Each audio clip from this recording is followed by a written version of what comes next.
Long running Kundali Bhagya serial का हो चुका है दी एंड गाइस इसकी एंडिंग देख के मुझे काफ़ी ज़्यादा हंसी आई। वो इस करके आई बिकॉज एंडिंग ही इस तरीके की थी, पूरी तरह से इनकम्प्लीट एंडिंग दिखाई गई है। ज़्यादातर इतना लंबा सीरियल चला है तो एंडिंग थोड़ी तो प्रॉपर कर सकते थे, लेकिन इन्होंने कहानी को भी काफ़ी अधूरा छोड़ दिया है। जैसे कि प्रीता एंड तक बेहोश रही, उसे हैप्पी एंडिंग भी नहीं बनाया गया। ना तो शो को पॉजिटिव एंडिंग दी गई, ना तो शो को फुली एक नेगेटिव एंडिंग दी गई। उसकी ना तो याददाश्त वापस आई एंड ये भी नहीं दिखाया गया कि आगे चलकर इसके साथ क्या होने वाला है। कई सारे किस्से जो कि फैंस कई चीज़ों के आंसर देखना चाहते थे वो चीज़ें सॉल्व नहीं करी गई एंड ऐसे ही बहुत ज़्यादा तेज़ी में, बहुत ही ज़्यादा हड़बड़ाहट में जैसे शो को एंड किया हो, ऐसा हमें देखने को मिलता है।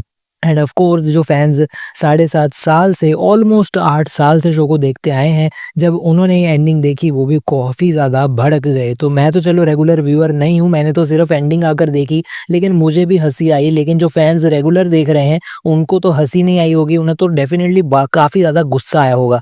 और एक गुस्सा हमें देखने को मिल भी रहा है अलग अलग जगहों पे, भले वो ट्विटर हो, भले वो फेसबुक हो, इंस्टाग्राम कमेंट सेक्शन हो या फिर यूट्यूब कमेंट सेक्शन ही क्यों ना हो। तो गाइस फैंस का ये कहना है कि इतने साल उन्होंने कुंडली भाग्य को देखा एंड इतनी ज़्यादा गंदी एंडिंग मिली, कोई प्रॉपर स्टोरी की कंप्लीशन भी नहीं करी गई। वो सब shame on Kundali Bhagya makers कर रहे हैं। वो कहते हैं कि एंडिंग बहुत ज़्यादा अनप्रोफेशनल थी एंड इतनी अनसीरियस थी एंड 7.5 साल हो गए शो को एंड अभी तक कोई भी हैप्पी एंडिंग फैंस को बिल्कुल भी देखने को नहीं मिली। एंड ऑफ कोर्स अब यहाँ पर इस तरह की एंडिंग के बाद फैंस जो हैं शो को मिस तो नहीं करेंगे, गुस्सा ज़रूर आएगा उन्हें जब भी कुंडली भाग्य का नाम लिया जाएगा। पर हाँ, काफ़ी सारे फैंस ऐसे भी होंगे जो आज भी दिल से काफ़ी प्यार करेंगे, शो को काफ़ी ज़्यादा मिस करेंगे एंड जो कि चाह रहे थे कि काफ़ी शो को एक अच्छी एंडिंग तो मिल जाती। अगर शो को एंड ही करना था तो शो को बढ़िया तरीके से रैप अप तो कर दिया जाता, इतनी ज़्यादा कहानियाँ जो बची थी उन्हें तो दिखा दिया जाता, लेकिन हर चीज़ ही अधूरी छोड़ दी गई एंड एंड में इमोशनल बॉलीवुड सॉन्ग लगा दिया गया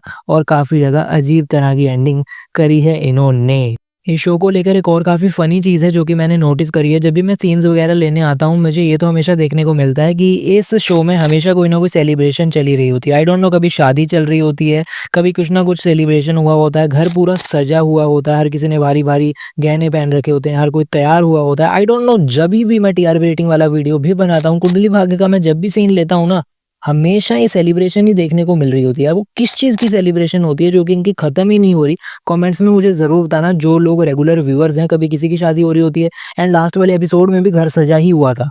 तो इस समय पे इस एंडिंग के बाद फैंस का काफ़ी ज़्यादा बैकलैश मिल रहा है, ज़ी टीवी वालों को भी, एकता कपूर को भी एंड इन शो वालों को कि इस तरह से इस शो को एंड किया गया। बट वैसे शो को जो एंड करने का डिसीज़न था काफ़ी तेज़ी से इन्होंने लिया बिकॉज़ ज़ी टीवी वालों का नोटिस आया एंड फिर इन्होंने जल्दी-जल्दी इस कहानी को रैप अप करने की कोशिश करी है। बट हाँ, स्टिल जितने दिन इनको मिले थे उसमें थोड़ा तो बेटर कर सकते थे, कोशिश कर सकते थे कि कहानी को किसी न किसी तरह से थोड़ा तो अच्छी एंडिंग कर दो। एटलीस्ट जो कैरेक्टर है प्रीता का, उसके साथ ही थोड़ी पॉजिटिविटी दिखा सकते थे। उसको बेहोश तो ना रखते एंडिंग में, लेकिन एंड में सस्पेंस सा क्रिएट कर दिया है और जिससे फैंस एक्साइट तो नहीं हुए, ऑफ कोर्स गुस्सा और हो गए हैं कि इतने सालों में भी इनसे एक प्रॉपर एंडिंग नहीं हो पाई है। कमेंट्स में बताइएगा आपकी कुंडली भाग्य की एंडिंग के ऊपर क्या राय है, आप क्या कहना चाहेंगे इसके ऊपर। आने वाले टाइम में ऐसे और वीडियोस के लिए हमारे चैनल को कर लीजिएगा सब्सक्राइब और बेल आइकन दबाना बिल्कुल भी ना भूलिएगा। फिलहाल के वीडियो में इतना ही, हम मिलते हैं अगले वीडियो में। अभी के लिए चलता हूँ, गुड बाय।